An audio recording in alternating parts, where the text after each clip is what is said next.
pagi kepada anak kami sekalian. Semoga tetap dalam keadaan sehat. Nah, pada pertemuan minggu yang lalu, anak kami sudah kita bahas yaitu mengenai asal-usul nenek moyang bangsa Indonesia. Jadi di sana ada tokoh dan juga ada teori-teori yang dikemukakan oleh para ahli.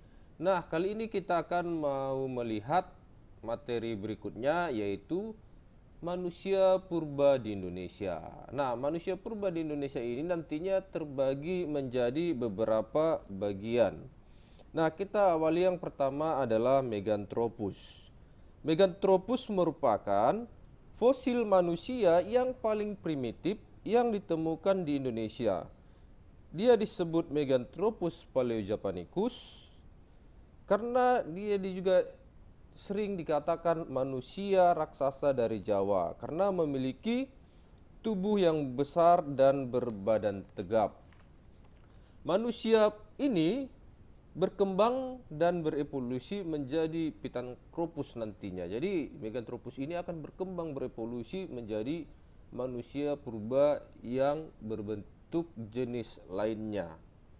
Nah, ini ditemukan oleh von Koningswald tahun 1936 sampai 1941. Nah, bagaimana ciri-cirinya? Adapun ciri-ciri Meganthropus paleojapanicus adalah sebagai berikut. Dia memiliki tulang pipi yang tebal. Jadi dia punya tulang pipi yang tebal, kemudian otot kunyah yang sangat kuat, tonjolan kening yang mencolok, tonjolan belakang tajam, tidak memiliki dagu, perawakannya tegap, artinya badannya tegap, postur tubuhnya tegap, memakan jenis-jenis tumbuhan. Nah, kalau kita lihat kenapa manusia Meganthropus ini dikatakan manusia raksasa. Nah, pada awalnya mereka mungkin bisa kita lihat karena makanannya adalah tumbuh-tumbuhannya masih bersifat alami yang penuh dengan banyak vitamin ataupun gizi. Nah, itu dia. Kemudian kita lihat yang berikutnya ada Pithecanthropus. Nah, bagaimana juga Pithecanthropus ini? Pithecanthropus merupakan fosil manusia yang paling banyak ditemukan di Indonesia.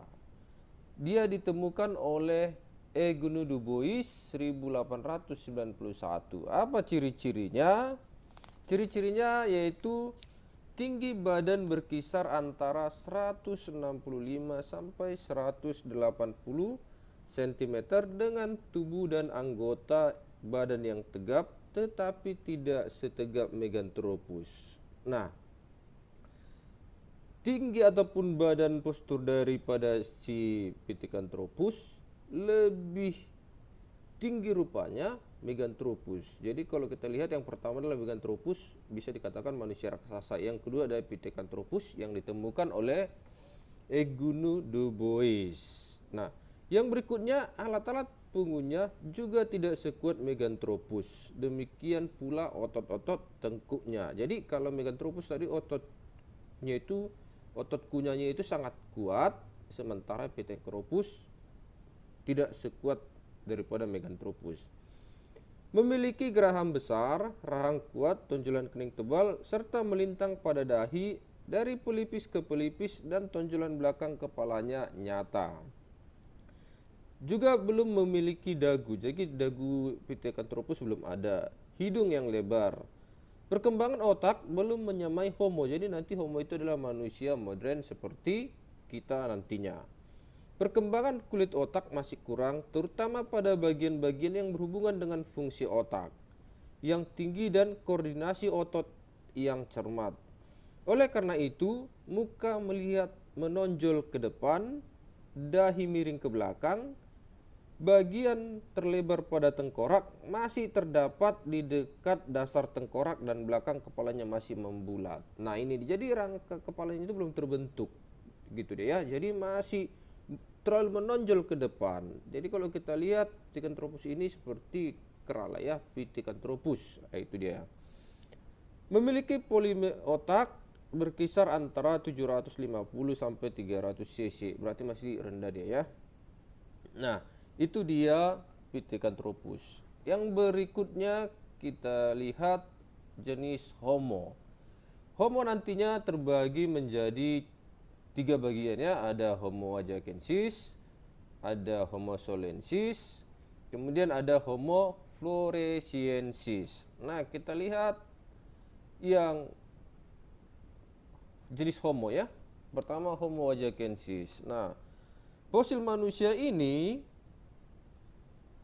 ditemukan oleh Van Richthofen 1889 dengan memiliki ciri-ciri sebagai berikut.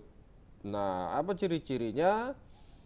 Volume otaknya bervariasi antara 1000 sampai 2000 cc dengan nilai rata-rata antara 1350 sampai 1450 cc. Badannya juga lebih tinggi, yaitu antara 130 sampai 210 cm. Demikian pula berat badannya, yaitu antara 30 sampai 150 kg. Sedangkan otaknya lebih berkembang, terutama kulit otaknya membuat bagian terlebar tengkorak terletak tinggi di sisi tengkorak dan dahinya membulat serta tinggi. Sedangkan bagian belakang tengkorak membulat dan tinggi otak kecil sudah berkembang lebih jauh. Selain itu, otak tengkuk sudah mengalami banyak reduksi karena tidak begitu diperlukan lagi dalam ukuran besar. Hal ini disebabkan alat mengunyah sudah menyusut sehingga gigi mengecil, begitu pula rahang serta otot kunyah. Dan muka tidak begitu menonjol ke depan lagi, sedangkan letak tengkorak di atas tulang belakang sudah seimbang, berjalan serta berdiri tegak sudah lebih sempurna dan koordinasi otot sudah jauh lebih cermat. Nah, itu dia kami sekalian ya. Jadi jenis Homo ini sudah lebih sempurna dia daripada Meganthropus ataupun Pithecanthropus.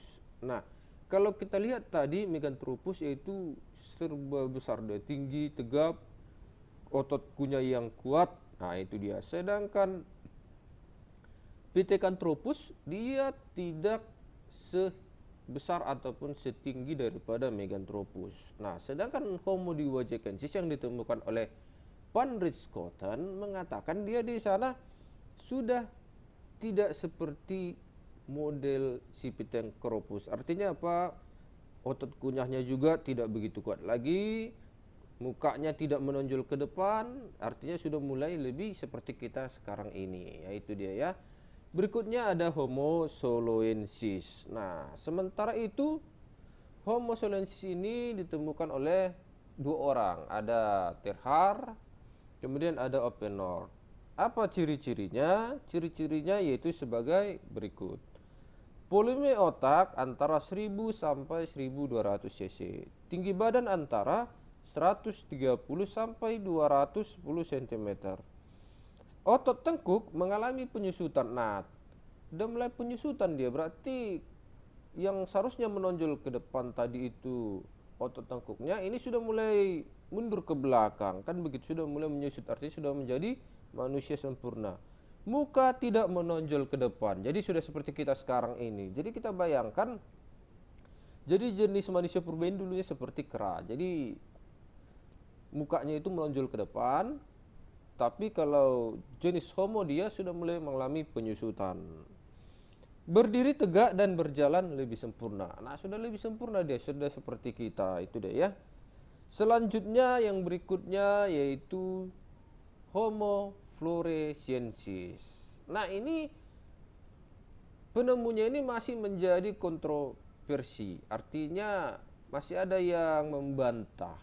Kenapa? Karena mereka mengatakan adanya manusia floresiensis ini adalah jenis hobbit, manusia pendek. Kan begitu kan? Nah, ini ditemukan oleh gabungan arkeolog. Arkeolog itu apa? Orang-orang yang mempelajari tentang kepurbakalaan, yaitu seperti fosil, tengkorak, itu dia ya. Jadi ada ahli-ahli dari Indonesia maupun Australia. Nah, apa ciri-ciri daripada jenis manusia ini?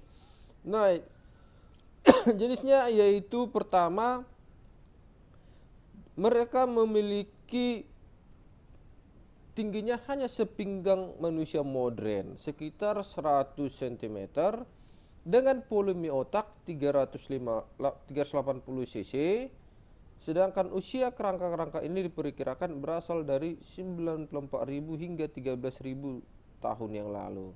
Jadi jenis Floresiensis ini hampir sama dengan jenis manusia Homo solensis. Hanya bedanya apa?